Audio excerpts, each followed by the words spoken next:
कभी सोचा है कि कोई कॉलेज अपने स्टूडेंट्स को सेफ रखने के लिए असल में क्या-क्या करता है?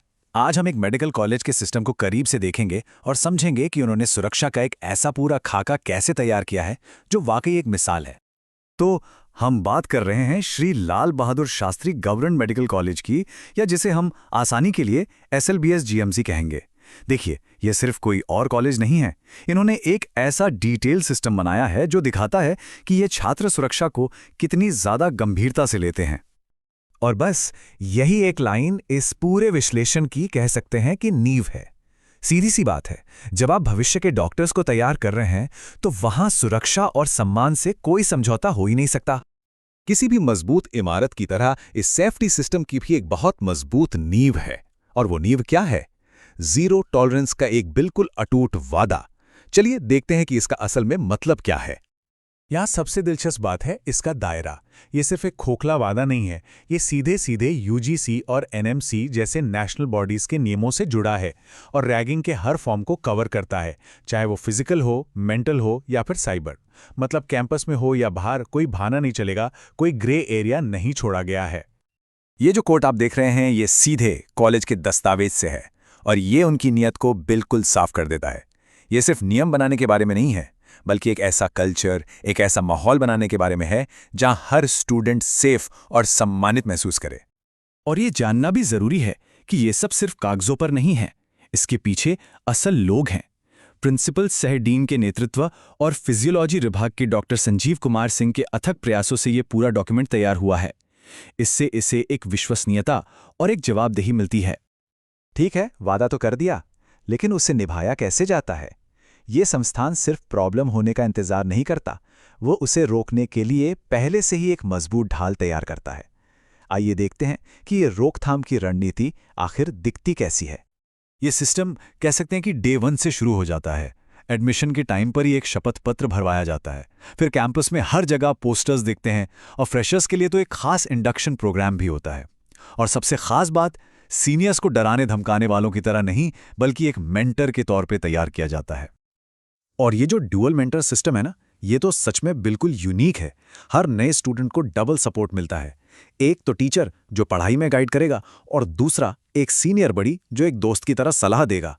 और हाँ, ये सिर्फ नाम के लिए नहीं है। शुरुआती महीनों में रेगुलर वीकली मीटिंग्स होती हैं और उनका रिकॉर्ड भी रखा जाता है ताकि कोई भी अकेला महसूस ना करे। चलिए, रोकथाम की योजना तो बेहतरीन है, पर मान लीजिए फिर भी कुछ गलत हो जाता है तो क्या होगा? निगरानी और शिकायत करने का ढांचा कैसा है? ये अगला हिस्सा बहुत ही महत्वपूर्ण है। यहाँ पे दो अलग अलग लेकिन एक दूसरे से जुड़ी हुई टीमें काम करती हैं। एक है एंटी रैगिंग कमेटी यानी एआरसी, जो बड़ी तस्वीर देखती है, पॉलिसी बनाती है और फॉर्मल जांच करती है। और दूसरी है एंटी रैगिंग स्क्वाड या एआरएस, जो जमीन पर है, गश्त करती है और किसी भी घटना पर तुरंत एक्शन लेती है। अब बात करते हैं फिजिकल सेफ्टी की। मतलब कैंपस और हॉस्टल में क्या इंतजाम है। फ्रेशर्स के लिए अलग हॉस्टल की व्यवस्था, रात में वार्डन की रेगुलर गश्त और कॉमन एरिया में सीसीटीवी कैमरे, ये सब मिलकर एक सेफ माहौल बनाते हैं। कॉलेज उन जगहों की भी पहचान करता है जहां प्रॉब्लम हो सकती है और उन पर ज्यादा नजर रखता है।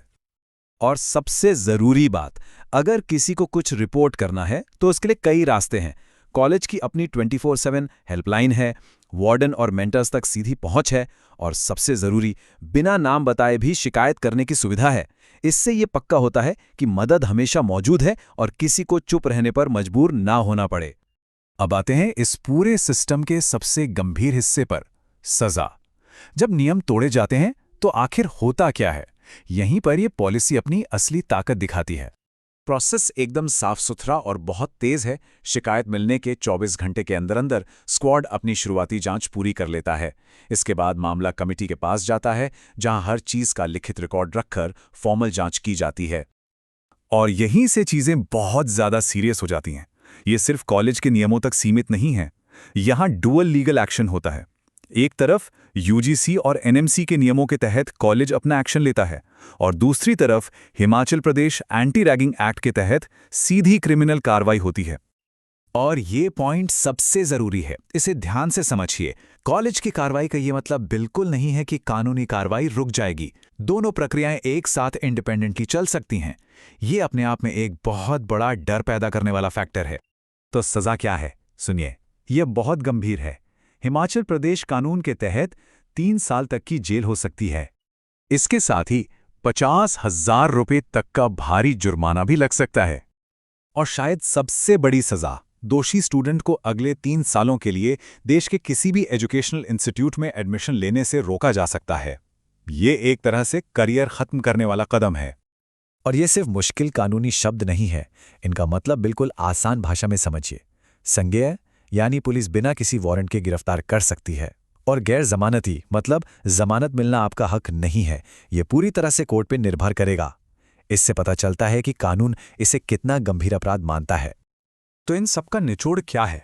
वो ये कोर्ट बिल्कुल साफ बताता है। ये सिर्फ कॉलेज की ड्यूटी नहीं है, ये एक कानूनी जिम्मेदारी है जिसकी असली और बेहद गंभीर परिणाम होते हैं।